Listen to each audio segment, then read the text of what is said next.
هي دي الطريقة الأسرع ليك والمنجزة في شهر رمضان. من غير فرن وعلى عين البوتاجاز هتعملي أطعم وألذ صينية بطاطس على الفطار، واللي أهم من ده كله هتستوي معاكي من غير ما تاخد وقت. ولو موظفة وبترجعي من الشغل متأخرة فالطريقة دي هتكون الأفضل والمنجزة بالنسبة لك.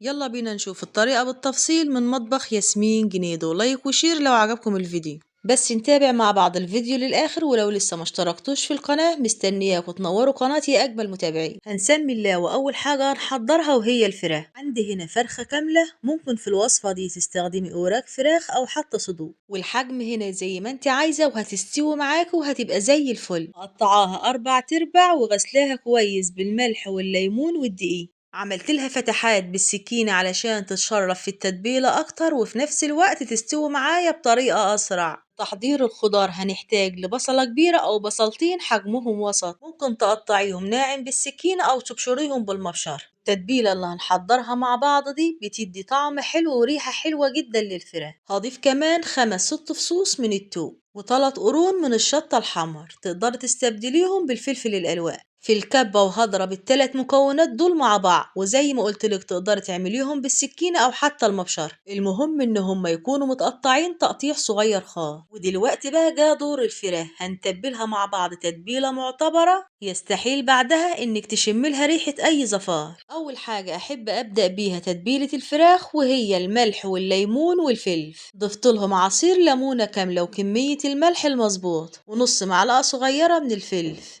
ونص معلقة صغيرة من البابريك ونص معلقة صغيرة من بهار الفراخ ونص معلقة صغيرة من التوم البودر ونص معلقة صغيرة من البصل البودر. وهضيف نص كمية الخضار اللي ضربتهم في الكب وهي البصل والثوم والفلفل، وباقي كمية الخضار اللي في الكبة هقولكوا واحنا شغالين هنعمل بيهم ايه. وهدعك الفراخ بقى كويس جدا بكل المكونات اللي ضفناها مع بعض دي. تقدري بقى تستخدمي التتبيلة دي في نفس طريقة الفراخ المشوية، يعني لو حابة تعمليها فراخ مشوية في الفرن ومن غير ما نضيف لها بطاطس، وممكن تسويها على عين البوتاجاز بنفس الطريقة اللي هنحضر بيها صينية البطاطس مع بعض.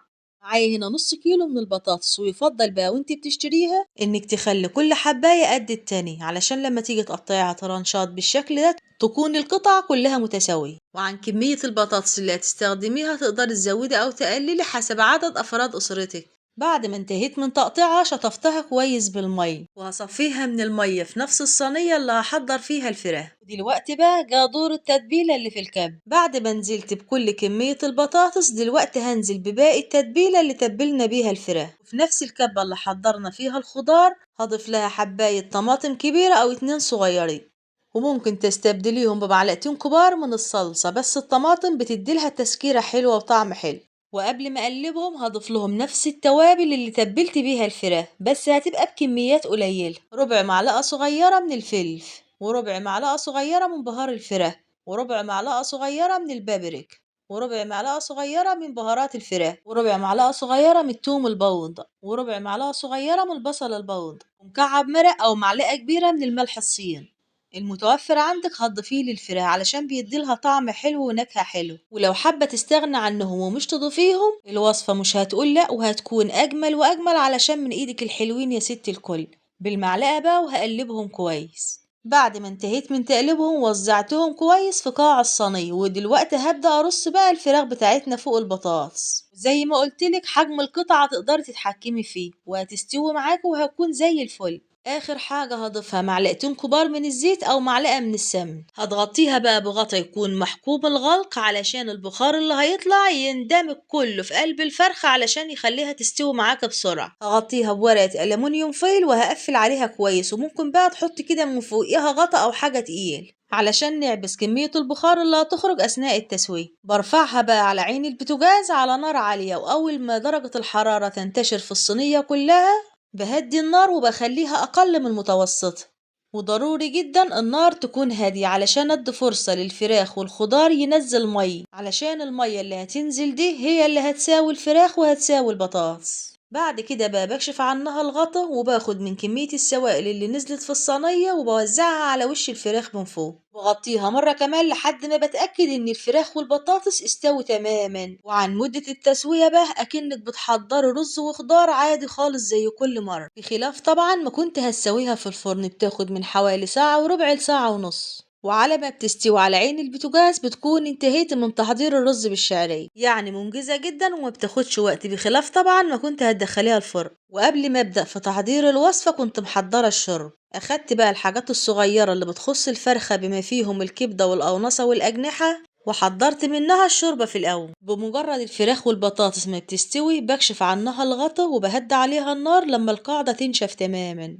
ولو كمية السوائل كانت كتيرة وهتاخد وقت أو مدة طويلة على النار على ما تبدأ وتنشف هاخد منها حوالي طبق صغير. ويا سلام بقى لو هتعملي جنب الصينية دي بقى شوية مكرونة، هتسقيها بقى بكمية السوائل دي وهتاكلي مكرونة عمرك ما أكلتيها في حياتك، لأنها بتبقى واخدة من طعم الفراخ وطعم التتبيل، والمكرونة بقى بتبقى واخدة لون ذهبي وبتلمع وجوسي وطعمها زي العسل. دلوقتي بقى الفراخ والبطاطس استوت وبقت جاهز وما فاضلش غير انها تاخد لون، بس مش بدخلها تحت الشواية غير قبل الاكل بحوالي 10 دقايق. في الوقت ده بقى انا كنت بساوي الاتنين مع بعض، صينية الفراخ بالبطاطس على عين والعين التانية كنت بحمر عليها الرز بالشعرية، ويعتبر الاتنين استووا في وقت واحد مع بعض.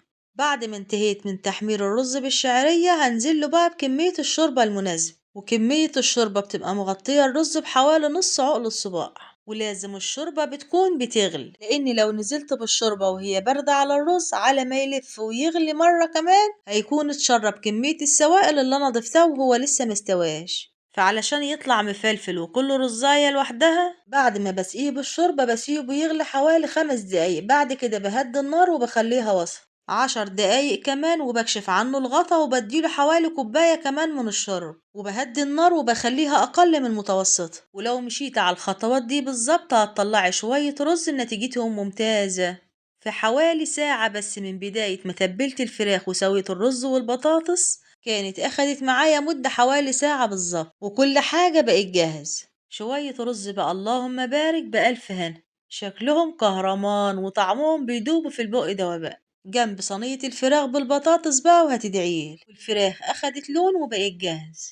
هوريكوا بقى قد ايه استوت وكانت دايبة على الآخر واخدة لون الشوي واحنا أساسا مسويينها على عين البوتاجاز. وطبعا كلنا عارفين ان الورك هو اللي بيستوي الأول وبسرعة، فأنا دلوقتي هوريكوا قطعة الصدر وأوريكوا قد ايه استوت وبقت دايب. هي دي بقى الطريقة المنقذة وخصوصا لو موظفة وبترجعي من الشغل متأخر، وغير كده كمان هتنفعك جدا لو كنت متأخرة على ميعاد الفطار. هتتبليها في أقل من ساعة هتكون محضراه. الفراخ استوت والبطاطس دايبة دوباء وطعمهم اللهم بارك في منتهى الجمال. هتجربيها بقى بالطريقة دي وهتدعيلي. واستنوني في وصفة جديدة وفيديو جديد من مطبخ ياسمين جنيدي.